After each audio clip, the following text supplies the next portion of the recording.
happening to Jewish people that are not fair. So we'll see what's going to happen now. It's chapter 4. It will be a long night. Alone in the apartment while Mama was out shopping with Kirsty, Anne Marie and Ellen were sprawled on the living room floor, playing with paper dolls. They had cut the dolls from Mama's magazines, old ones she had saved from years past. The paper ladies had old-fashioned hairstyles and clothes, and the girls had even given them names from Mama's very favorite book. Mama had told Anne Marie and Ellen the entire story of Gone with the Wind, and the girls thought it much more interesting and romantic than the king and queen tales that Kirsty loved. "Come, Melanie," Anne Marie said, walking her doll across the edge of the rug. "Let's dress for the ball." "All right, Scarlett, I'm coming," Ellen replied in a sophisticated voice. She was a talented performer. She often played the leading roles in school dramas. Games of the imagination were always fun when Ellen played. The door opened and Kirsty stomped in, her face tear-stained and glowering. Mama followed her with an exasperated look and set a package down on the table. "I won't," Kirsty sputtered. "I won't ever, ever, ever wear them. Not if you chain me in a prison and beat me with sticks." Anne Marie giggled and looked questioningly at her mother. Mrs. Johansson sighed. "I bought Kirsty some new shoes," she explained. "She's outgrown her old ones." "Goodness, Kirsty," Ellen said. "I wish my mother would get me some new shoes. I love new things, and it's so hard to find them in the stores." "Not if you go to a fish store," Kirsty bellowed. But most mothers wouldn't make their daughters wear ugly fish shoes." "Kirsten," Mama said soothingly, "you know it wasn't a fish store, and we were lucky to find shoes at all." Kirsty sniffled. "Show them," she commanded. "Show Anne Marie and Ellen how ugly they are." Mama opened the package and took out a pair of little girl shoes. She held them up, and Kirsty looked away in disgust. "Oh, you know there's no leather anymore," Mama explained, "but they found a way to make shoes out of fish skin. I don't think these are too ugly." Anne Marie and Ellen looked at the fish skin shoes. Anne Marie took one in her hand and examined it.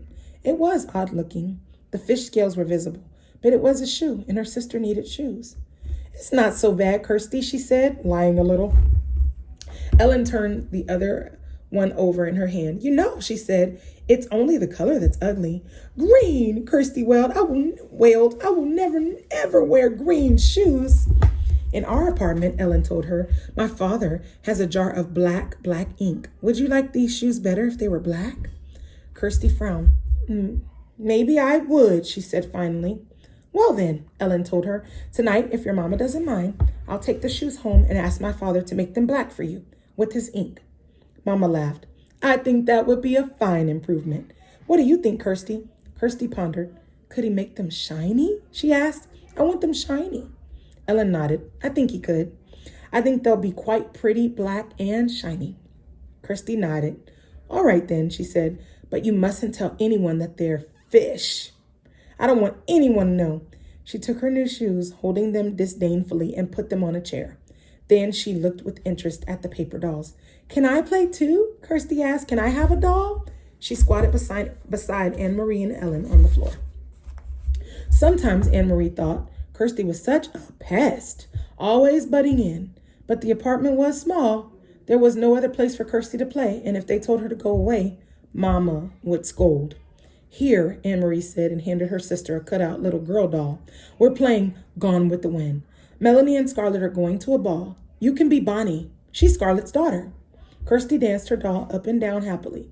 "I'm going to the ball," she announced in a high, pretend voice. Ellen giggled. "A little girl wouldn't go to a ball. Let's make them go someplace else, let's make them go to Tivoli." "Tivoli?" Anne Marie began to laugh. "That's in Copenhagen. Going with the Wind is in America." "Tivoli, Tivoli, Tivoli," little Kirsty sang, twirling her doll in a circle.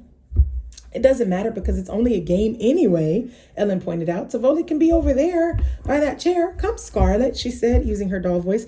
"We shall go to Tivoli to dance and watch the fireworks. And maybe there will be some handsome men there. Bring your silly daughter Bonnie and she can ride on the carousel." Anne Marie grinned and walked her Scarlett toward the chair that Ellen had designated as Tivoli.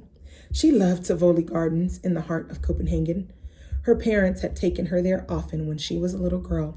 She remembered the music and the brightly colored lights, the carousel and ice cream, and especially the magnificent fireworks in the evenings, the huge colored splashes and bursts of lights in the evening sky. I remember the fireworks best of all, she commented to Ellen. Me too, Kirsty said. I remember the fireworks. Silly, Emery scoffed. You never saw fireworks. Tivoli Garden was closed now. The German occupation forces had burned part of it, perhaps as a way of punishing the fun-loving Danes for their light-hearted pleasures. Kirsty drew herself up, her small shoulders stiff. I did too, she said belligerently. It was my birthday. I woke up in the night and I could hear the booms and there were lights in the sky. Mama said it was fireworks for my birthday. Then Anne-Marie remembered.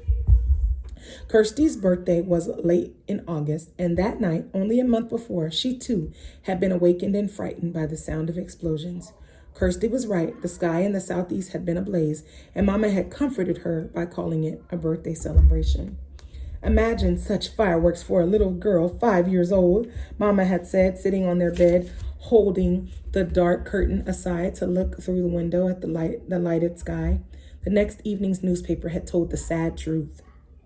The Danes had destroyed their own naval fleet, blowing up the vessels one by one as the Germans approached to take over the ships for their own use. How sad the king must be, Anne-Marie had heard Mama say to Papa when they read the news. How proud, Papa had replied. It had made Anne-Marie feel sad and proud too. To picture the tall, aging king, perhaps with tears in his blue eyes, as he looked at the remains of his small navy, which now lay submerged and broken in the harbor. I don't want to play anymore, Ellen, she said suddenly and put her paper doll on the table. I have to go home anyway, Ellen said. I have to help Mama with the house cleaning. Thursday is our new year. Did you know that? Why is it yours? Asked Kirsty. Isn't it our new year too? No, it's the Jewish New Year. That's just for us. But if you want, Kirsty, you can come that night and watch Mama light the candles. Anne-Marie and Kirsty had often been invited to watch Mrs. Rosen light the Sabbath candles on Friday evenings. She covered her head with a cloth and said a special prayer in Hebrew as she did so. Anne-Marie always stood very quietly, awed to watch. Even Kirsty, usually such a chatterbox, was always still at that time. They didn't understand the words or the meaning, but they could feel what a special time it was for the Rosens. Yes, Kirsty agreed happily. I'll come by and watch your Mama light the candles, and I'll wear my new black shoes. But this time was to be different. Leaving for school on Thursday with her sister, Anne-Marie saw the Rosens walking to the synagogue early in the morning, dressed in their best clothes. She waved to Ellen, who waved back happily. Lucky Ellen, Anne-Marie said to Kirsty. She doesn't have to go to school today. But she probably has to sit very, very still like we do in church, Kirsty pointed out. That's no fun. That afternoon, Miss Rosen knocked on the door, but didn't come inside. Instead, she spoke for a long time in a hurried, tense voice to Anne-Marie's mother in the hall. When Mama returned, her face was worried, but her voice was cheerful. Girls, she said, we have a nice surprise. Tonight, Ellen will be coming to stay overnight to be our guest for a few days. It isn't often we get to have a visitor. Kirsty clapped her hands in delight. But Mama, Anne-Marie said in dismay, it's their new year. They were going to have a celebration at home. Ellen told me that her mother managed to get a chicken someplace and she was going to roast it, their first roast chicken in a year or more. Their plans have changed, Mama said briskly. Mr. and Mrs. Rosen have been called away to visit some relatives, so Ellen will stay with us.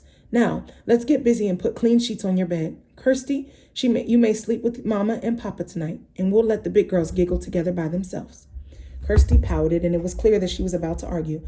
Mama will tell you a special story tonight, her mother said. One just for you. About a king? Kirsty asked dubiously. About a king if you wish, Mama replied. All right then, but there must be a queen too, Kirsty said. Though Mrs. Rosen had sent her chicken to the Johansons and Mama made a lovely dinner large enough for second helpings all around, it was not an evening of laughter and talk. Ellen was silent at dinner. She looked frightened. Mama and Papa tried to speak of cheerful things, but it was clear that they were worried, and it made Anne-Marie worry too. Only Kirsty was unaware of the quiet tension in the room. Swinging her feet in their newly blackened and shiny shoes, she chattered and giggled during the dinner.